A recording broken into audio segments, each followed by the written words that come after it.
আপনি জামালপুরের ঘটনাটাই বলবেন। জামালপুরের ঘটনাটা বলতে যাচ্ছি। ওকে, প্লিজ। ঘটনাটা হলো আমার খালার, উনি তখন খুব ছোট, ওনার বয়স তখন 15 বছর। তো উনি খুব দুষ্ট ছিল, মানে বিভিন্ন গাছে উঠতো, মানে কাউকে ভয় করতো না। তো ওনাদের বাসার পেছনে একটা তেঁতুল গাছ আছে, তেঁতুল গাছটা এখনো আছে।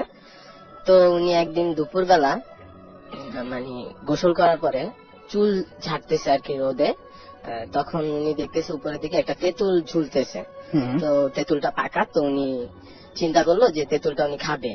আচ্ছা। তো বাসা থেকে উনি একটা লাঠি নিয়ে আসলো, বড় লাঠিটা নিয়ে আসার পরে উনি তেঁতুলটাকে অনেকবার বাড়ি মারে তেঁতুলের গায়ে, কিন্তু তেঁতুলটা পড়ে না। আচ্ছা। তো এই বাড়িটা লাগছে একটা মানে ভূতের গায়ে, তো উনি তো এটা জানে না।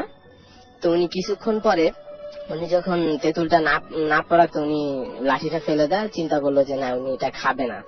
তো তার 5 মিনিট পরেই উনি সেন্সলেস হয়ে যায়। তো তাকে দুইজন লোক দেখে, মানে কৃষক, ওনারা দেখে যে উনি ওইখানে পড়ে আছে। আচ্ছা। তো তাকে উঠে বলতেছে ওকে বাসায় নিয়ে চলো। তো বাসায় নিয়ে আসছে।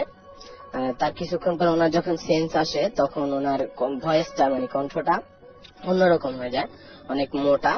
তো উনি সবার সাথে তুই করে ব্যবহারটা করছে, মানে মানুষকে সামনে যে ছিল আমার নানু, ওনাকে 2টা থাপ্পড় মারে। তো উনি বলতেছে যে কি ব্যাপার মা, তুই এরকম করছিস কেন? তখন উনি বলতেছে যে তুই কে, তোকে তো আমি চিনি না, এখানে তুই কি চাস, আর আমি তো এখানে কেন আসছি, আমার তো এখানে আসার কথা। তো বলছে মা এটা তো তোর ঘর, এটা তো তোর বাড়ি। না আমার ঘর এটা না, আমি তো তেঁতুল গাছে থাকি। তখন বলতেছে যে আচ্ছা ঠিক আছে তুই বস, আমি দেখতেছি। তো এই কথা বলে ওনাদের পাশের বাড়িতে মানে হুজুর ছিল, তো হুজুর আপনার অন্য ধর্মাবলম্বী, তারপরে একজন হুজুরকে ডাক দিলেন। হুজুরকে ডাক দেওয়া হয়েছে। তো হুজুর আসে, আসার পরে উনি বিভিন্ন মানে সূরা পড়ে। তো ওনাকে বলে এই তুই এখানে কি চাস? হ্যাঁ, তো বলছে না আমি কিছু চাই না। তো বলতেছে তুই এগুলো কি পাঠ করছিস? বলছে না এগুলো আমি কিছুই পড়তেছি না। তো বলতেছে তুই এখান থেকে যাবি? বলছে হ্যাঁ আমি চলে যাব। তো এই কথা বলে উনি ওনার হাতের মানে একটা আঙ্গুল ধরার পরে বলতেছে যে তুই কে? তখন বলতেছে যে আমি তেঁতুল গাছে থাকি। তো বলতেছে তুই এই মেয়েটার গায়ে কেন আসছিস, ভর করছিস কেন? তখন বলতেছে যে ও আমাকে বাড়ি দিছে। বলে তুই কি করতেছিলি এখানে? বলতেছে যে আমি তো এখানে বসেছিলাম। তো বলতেছে যে তোর গায়ে কিভাবে বাড়িটা লাগলো? তো বলতেছে যে আমার গায়ে ও লাঠি দিয়ে বাড়ি দিছে। তখন উনি বলছে যে তুই কি এখান থেকে এখন যাবি? বলছে না আমি যাবো না, আমাকে মারলো কেন? তখন বলতেছে ঠিক আছে তোকে যাওয়ার ব্যবস্থা আমি করতেছি। এই কথা বলে উনি আরো সূরা পাঠ করলেন অনেকগুলো। তারপরে একসময় উনি দেখি আমার খালা সেন্সলেস হয়ে যায় আবার। তো কিছুক্ষণ পরে উনি আবার ভালো হয়ে যায়। তখন উনি বলে যে আমার কি হয়েছে? তখন ওনাকে কেউ কিছু বলে নাই, বলছে না কিছু হয় নাই, এমনি তোর শরীরটা খারাপ হয়ে গেছে। তো ওই দিন ভালোভাবে ওই দিন ছিল। তারপরের দিন উনি স্কুলে যাবে। তো বলতেছে যে মানে আমার খালাতো ভাইদের বলতেছে যে তোরা একটু ওর সাথে থাকিস। তো এই কথা বলে তো ওনারা তিনজন স্কুলে যাচ্ছে। তো যাওয়ার পথে ধান ক্ষেতের উপরে ওরা দুজন একটু আগে হেঁটে যায় আর উনি একটু পিছনে পড়ে যায়। তো ধান ক্ষেতের উপরে ওরা মানে বুঝতেছে যে ও আসতেছে, তো আমরা যাই আগে আগে। তো স্কুলটার কাছেই চলে আসে। তো ওরা দুজন ক্লাসে ঢুকে যায়, বাট উনি আসে না। তখন বলতেছে কি ব্যাপার, ও আসে না কেন, চল একটু যা দেখি। তো ওরা দুজন বের হয়েছে, তো দেখতেছে যে ওর দেখা নাই। তখন বলতেছে যে আচ্ছা ঠিক আছে হয়তো ও আজকে স্কুলে আসবে না, তা আমরা ক্লাস করি। তো ওরা দুজন আবার ক্লাসে চলে গেছে। তারপরে কিছুক্ষণ পরে মানে উনি একটা ধান ক্ষেতের উপরে মানে লাফালাফি করতেছে। তো এখানেই মানে পাশে এক মেইন রোড। আপনাকে আমি আরেকটু হেল্প করি, যে মানে যেহেতু অনেক লম্বা হয়ে আছে, আপনি বলেছেন একটা গায়েবী হুজুরের কথা, ওই জায়গাটা একটু তাড়াতাড়ি। হ্যাঁ ওইটাই, পাশেই একটা মানে ওনাদের রোড আর কি। তো রোডের এখানে একটা মানে ছোট একটা ব্রিজ। তো এখানে নাকি গায়েবী হুজুর, মানে এটা আমরা পরে শুনছি ওনার থেকে, উনি কোথায় থাকে। তো উনি দেখে মেয়েটাকে যে লাফালাফি করতেছে। তো উনি একটা রূপ ধরে আসে মেয়েটার সামনে। তো আসার সাথে সাথে ওর আবার সেন্সলেস হয়ে যায় আমার খালা। তো তারপরে উনি বলতেছে যে ঘটনাটা গায়েবী হুজুরের ব্যাপারটা আপনারা কিভাবে জানেন? যে এটা আমরা মানে পরে আমরা শুনছি আর কি, মানে এটা সন্ধ্যার দিকে আমরা ভালোভাবে বুঝতে পারছি। হ্যাঁ সেই জায়গাটা হলো উনি তো বাসায় ওনাকে দিয়ে যায়। তারপরে সন্ধ্যার দিকে তো গায়েবী হুজুরটা বুঝতে পারে যে এর উপরে কিছু একটা আছে।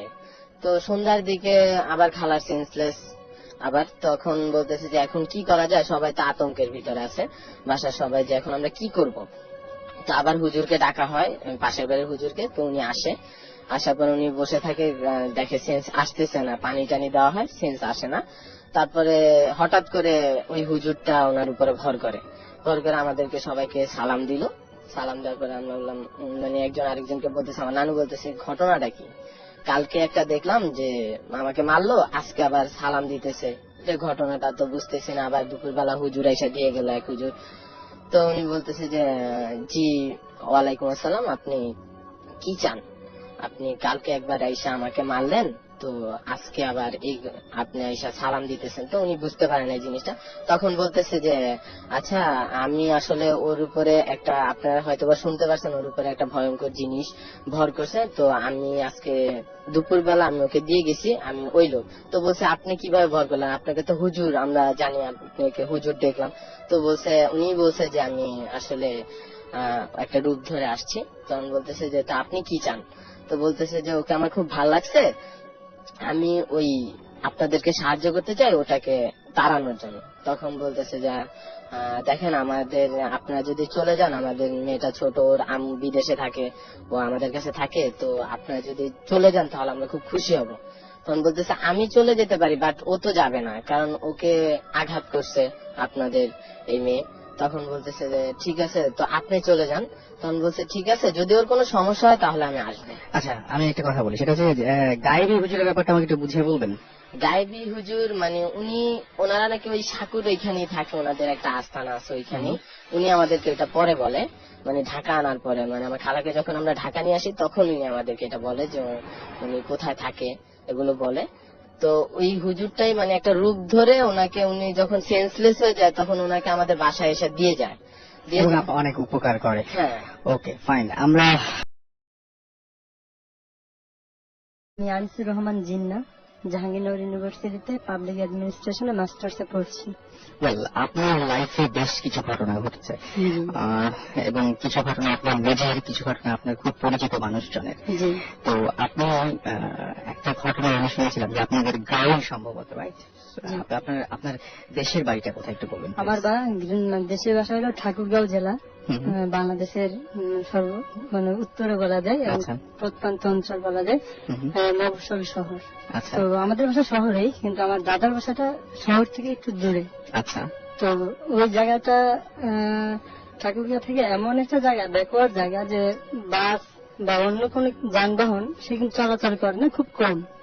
তার মধ্যে কিছু দূর যেতে হয় বাসে, তারপরে ভ্যানে, তারপরে রিক্সায়, তারপরে বাসের সাঁকো, তারপরে হেঁটে, মানে খুবই যোগাযোগ ব্যবস্থা খারাপ। আচ্ছা। তো সে জায়গায় মানে আমার ফুফাতো বোনের বিয়ে হয়েছে ওই জায়গাটাতে, আমার দাদা বাসাও পাশেই। তো যখন আমি ওই আমার ফুফাতো বোনের বাসায় মাঝে মাঝে বেড়াতে যাই, তো যেবার আমি এই ঘটনাটা শুনছি, তো সেইবার আমি গেলাম বেড়াতে, গিয়ে ওনাতে আমার ফুফাতো বোনের বাড়ির পাশেই একজন ভ্যান চালক থাকতেন। তো ওই ভ্যান চালকের সাথে আমার পূর্বে এমনি পরিচয় ছিল যে তিনি ভ্যান চালান। তো এবার গিয়ে দেখি যে উনি বসে থাকেন, নিচে যাচ্ছে না বা কাজ করতেছে না। তো আমি ওনাকে জিজ্ঞেস করলাম যে আপনি কি ভ্যান চালাচ্ছেন না বা চালা ছেড়ে দিচ্ছেন? তো উনি বলছেন যে না, আমি চালাই, তো এখন খুব কম। তা আমি বললাম কি কারণে? বলছে এমনি কিছু কারণ আছে।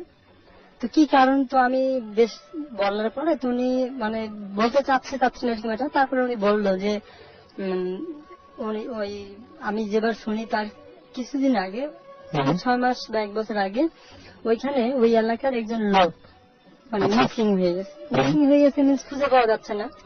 তো খুঁজে পাওয়া যাচ্ছে না, সবাই খুঁজতেছে। তো এই খোঁজাখুঁজির মধ্যে প্রায় আপনার 1 দিন পরে ব্রিজের পাশে লাশটাকে পাওয়া গেল। তো লাশটাকে যখন পাওয়া গেল, উল্টো অবস্থায় ছিল লাশটা। তো যেহেতু এটা মানে অপ্রত্যাশিত অনাকাঙ্ক্ষিত একটা মৃত্যু, এই জন্য এটা অবশ্যই পুলিশ কেস হবে, বা পুলিশ ছাড়া এই লাশটাকে উঠানো বা হ্যান্ডেল করাটা ঠিক হবে না। তো এই জন্য ওনারা এলাকাবাসী সবাই পুলিশকে ইনফর্ম করছে। এখন ওই জায়গাটা এমন দূর, হয় দিনাজপুর থেকে পুলিশ যেতে হবে অথবা ঠাকুরগাঁ থেকে পুলিশ যেতে হবে, কিন্তু দুইটাই অনেক দূর। তো পুলিশকে ইনফর্ম করার পরে পুলিশ যেতে যেতে এবং ওইটা উঠাইতে উঠাইতে দুপুর পার হয়ে আসরের কাছাকাছি সময় হয়ে গেছে। তো হয়ে যাওয়ার পরে যখন উঠানো হলো, তো সাধারণত যারা সাহসী ভ্যান চালক তাদেরকে দিয়ে লাশ বহন করা হয়। তো ওখানে যারা ভ্যান চালায় বা এর আগে এই লাশ টাশ বহন করছে এরকম লোকদেরকে বলা হলো যে আপনারা এটাকে নিয়ে দিনাজপুর পোস্টমর্টম করতে নিয়ে যাওয়া হবে, তো দিনাজপুরে থানা চলেন। তো ওনারা বলছে যে না ভাইয়া আমি যাব না। কেন? এই আসর হয়ে গেছে, সন্ধ্যা হয়ে গেছে, এই সময় তো লাশ নিয়ে যাওয়াটা ঠিক হবে না, তো আমি যেতে পারতেছি না, আপনারা অন্য কোনো ভ্যানওয়ালাকে দেখেন। তো আমি যে ভ্যানওয়ালার কথা বলছি, তো উনি ওই সময় নতুন ভ্যান চালক, জাস্ট কয়েকদিন হলে ভ্যান চালা শুরু করছে, তো সাহসফুল ইয়াং ম্যান, এবং সাহসের কারণে সে বলছে যে ভাই আমি পারবো। তো ঠিক আছে তুমি পারবা, তো নাও তোমার এই লাশ ওনার ভ্যানে উঠাই দিছে। তো বেঁধে টেঁধে দিতে আর যত প্রসেস আছে প্রসেস কমপ্লিট করার পরে যখন উনি রওনা দেন তখন আসর পার হয়ে মাগরিবের প্রায় কাছাকাছি সময়। তো নর্মালি লাশের সাথে লোক যায় এবং পুলিশ যায়। তো সেই দিন ওনার সাথে বলছে যে তুমি কি এমনি পারবা? তোমাকে হ্যাঁ আমি পারবো, এটা কোনো সমস্যা না, সে সাহসী আর কি।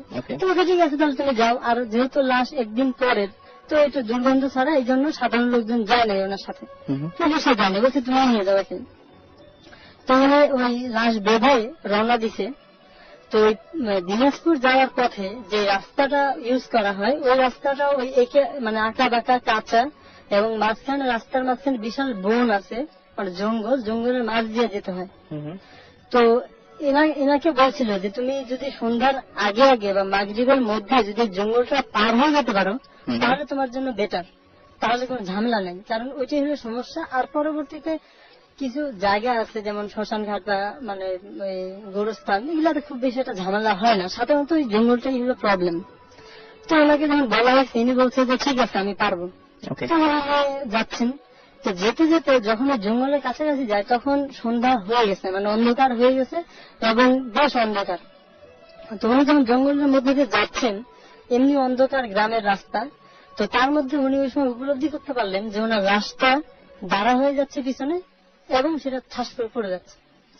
তো যখন দাঁড়া হচ্ছে বা পড়ে যাচ্ছে, এটা ও বারবার বুঝতেছে যে আমার পিছনে এরকম লাশটা উঠতেছে আবার পড়ে যাচ্ছে, উঠতেছে পড়তেছে। তো ইনি খুব ভয় পাইছে, ভয় পাইছে, কিন্তু আবার ওইভাবে করে ইয়ে করতেছে না, চালাচ্ছে ওর মতো। পিছন পরে দেখতেছে না ঘটনাটা কি একটু দেখি। তো পিছনের দিকে একবার তাকাইছে, তাকায় দেখে লাশটা দাঁড়ায় আছে ভ্যানের উপরে। তো এই অবস্থা দেখে ও ভ্যান থেকে দেখে লাভ দিয়ে দৌড় দিছে। তো দেখে ওর পিছনে লাশটা দৌড়াচ্ছে ওর পিছনে। তো দৌড়াচ্ছে, ও দৌড়াচ্ছে, চিল্লাচ্ছে আর দৌড়াচ্ছে। তো দৌড়াইতে দৌড়াইতে ওই জঙ্গলের পাশে যারা বসবাস যাদের আছে এরকম বাসায় গিয়ে সে আশ্রয় নিল এবং বললো যে আমি এই ঘটনা এরকম করে একটা লাশ নিয়ে আসতেছিলাম, সেটা দিনাজপুরে নিয়ে যাবো, পথের মধ্যে এই ঝামেলা হয়েছে। তো ঠিক আছে চলো আমরাও যাচ্ছি। তো তারা লাঠি ছোটা নিয়ে, তারপর ল্যাম্প নিয়ে, টর্চ নিয়ে সবাই যে যার মতো করে আসলো। তো আসার পরে দেখতেছে যে লাশ যেভাবে বাঁধা ছিল ভ্যানে ওইভাবেই আছে। তো সবাই বলতেছে না লাশ তো ঠিক আছে, তোমার একটা মনের ভুল। তো ও তো দেখছে যে লাশ দাঁড়ায় আছে এবং ওকে দাবড়া নিয়ে গেছে, পিঠা নিয়ে গেছে। তো তারপর সে বলতেছে যে না এটা আসলে আমার কাছে এরকম মনে হয়েছে এবং আমি নিজে দেখছি। তো বলছে আচ্ছা সমস্যা নেই, চলো আমরা তোমাকে জঙ্গলটা আগাই দিই। তো সবাই মিলে ওনাকে জঙ্গলটা পার করে দিলেন। তখন জঙ্গল পার হওয়ার পরে উনি ভ্যান চালাচ্ছেন, তো ওনার কাছে কেমন জানি মনে হচ্ছে যে পিছন দিয়ে কে যেন টেনে ধরে বা ভ্যানটা আগাচ্ছে না, খুব জোর দিয়ে চালাচ্ছে কিন্তু ভ্যান আগাচ্ছে না, উনি এটা বুঝতে পারতেছেন। তো উনি ওনার সর্বশক্তি দিয়ে চেষ্টা করতেছে, ঘেমে যাচ্ছে, কিন্তু মনে করতেছে ভ্যান আগাচ্ছে না, আর সাহস করে পিছনেও তাকাতে পারতেছে না। তো কিছু দূর যাওয়ার পরে এই হাতের বাম সাইডে নদীর পাড়ে ছিল শ্মশান ঘাট। তো শ্মশান ঘাটের দিকে ও তাকিয়ে দেখে যে ওই গাছ থেকে এক গাছ থেকে আরেক গাছে ওই গোল কি বলবো আগুনের যে দলা গোল গোল, সেটা এক গাছ থেকে আরেক গাছে লাফালাফি করতেছে। এই গাছ থেকে ওই গাছ, ওই গাছ থেকে এই গাছ, এরকম 4-5টা আগুনের কুণ্ডলি খুব দৌড়াদৌড়ি করতেছে, লাফালাফি করতেছে। এই অবস্থাটা দেখে তার মানসিক অবস্থা আরো ভেঙে পড়ছে এবং সে ভাবতেছে আমি কি ছুঁয়ে পালাবো নাকি থাকবো। কারণ হলো যে পোস্টমর্টমের লাশ তাকে অবশ্যই পৌঁছাইতে হবে পুলিশকে, তাকে যেহেতু সে নিচে লাইবিলিটিসটা তাকে এটা ফুলফিল করতে হবে যে কোনো ভাবেই হোক। তো সে তারপরে ভাবতেছে না আমার তো আর আমাকে মারে ফেলতেছে না, তা আমি যতক্ষণ আছি দেখি আমি চেষ্টা করি। তো বলতেছে যে আমি এত কিছু দেখার পরেও আমি সাহস করে ভ্যান চালাচ্ছি। তো চালানোর পরে কিছু দূর পরে যখন ওই জায়গাটাতে পার হয়ে যায়, তো তার কিছু দূর পরে উনি দেখতেছে যে ওনার সামনে রাস্তার মধ্যে কি যেন শুয়ে আছে। তো শুয়ে আছে একটা মানুষের মতোই মনে হচ্ছে। তো উনি কাছে যখন যাচ্ছে, ধীরে ধীরে ভয় পাচ্ছে, কাছে যাচ্ছে। তো যেতে যেতে যখন এখানে কাছে চলে আসলো, তখন দেখতেছে উনি যে লাশটা বহন করতেছে সেটাই রাস্তার মধ্যে শুয়ে আছে। আচ্ছা। তো এই অবস্থা দেখে তো তার অবস্থা খুব মানে আরো বেশি খারাপ হয়ে গেছে। তা ও ভ্যান থেকে নামছে, নেমে তাকে দেখে যে ঠিকই ওনার ভ্যানে ওই লাশটা নাই। আচ্ছা। তো ওটা ওই মানে ভ্যানের সামনে রাস্তায় শুয়ে আছে। তো এই অবস্থায় উনি ভাবতেছে যে উনি কি লাশটা আবার উঠাবে, নাকি আবার এইভাবে চলে যাবে, নাকি উনি পিছন দিকে ফিরবে। তো উনি খুব মানে টেনশনের মধ্যে পড়লে এবং খুব দ্রুত সিদ্ধান্ত নিতে যাচ্ছে যে এখানে ওয়েট করা যাবে না, এবং উনি খুব একটা ঝামেলার মধ্যে আছে, এটা সে বুঝতেছে। তো যার কারণে সে ভাবতেছে যে আমি ওই মানে সাইড দিয়ে লাশের যে সাইড আছে, সাইড দিয়ে ভ্যানটা পাস করে নিয়ে যাব। তো উনি মানে ওই লাশের উপর দিয়ে ডিঙ্গায় না গিয়ে সাইড দিয়ে ভ্যানটা যখন নিয়ে গেল, তখন দেখতেছে যে ওই যে লাশটা সামনে ওখানে মাটিতে শুয়েছিল ওটা ওনার ভ্যানেই আছে। তো এই অবস্থা দেখার পরে সে তো মানে নানান সমস্যা, নানান মানে সময় নানান ধরনের ঝামেলা পড়তেছে।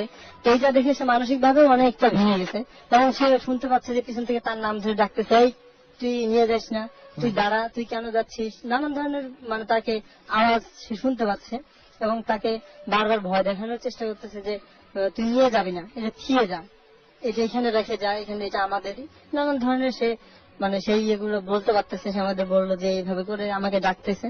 তো আমি তারপর পিছনে তাকানি, আমি এইভাবে করেই ভ্যান চালা গেলাম। তো এই সমস্যাগুলো উঠছে যখন সে মানে দিনাজপুর ইয়েতে গেল ওই থানায়, তারপর পোস্টমর্টম মানে রুমে যখন নিয়ে গেছে, তখন বলছে প্রায় রাত 12টা 12:30 বাজে। তো এত রাতের মধ্যে লাশ পৌঁছানোর পরে লাশ ওখানে রেখে ওই রাতে আর কাটা নেই। তারপরের দিন পোস্টমর্টম হয়েছে, পোস্টমর্টম হওয়ার পরে উনি আবার ফিরে আসছে, ওই লাশ আর নিয়ে আসেনি। তো আসার পরে উনি শারীরিক ভাবে জ্বর এবং মানে মানে খেতে পারতেছে না, শুকায় যাচ্ছে, এরকম একটা প্রবলেম ফেস করতেছে। তো তারপরে সে ওনার ওয়াইফকে বলছে সব ঘটনা, যে আমি সেদিন যেতে যেতে এই অবস্থা হয়েছে। আমাদের সন্দেহ হয়েছে যে কোন একটা প্রবলেম হয়েছে। তো এই এলাকার যে কবিরাজ আছে বা আমাদের দিকে মাহাত বলে, জিন বা মানে এলার আসর টাসর যদি করে তাহলে তারা হেল্প করে। তো তাকে সেরকম মানে তাবিজ দিয়ে ঝাড়ফুঁক করে তাকে সুস্থ করছে, এবং তারপর থেকে সে তওবা করছে যে আমাকে যদি লাখ টাকাও দেওয়া হয় তবু আমি আর লাশ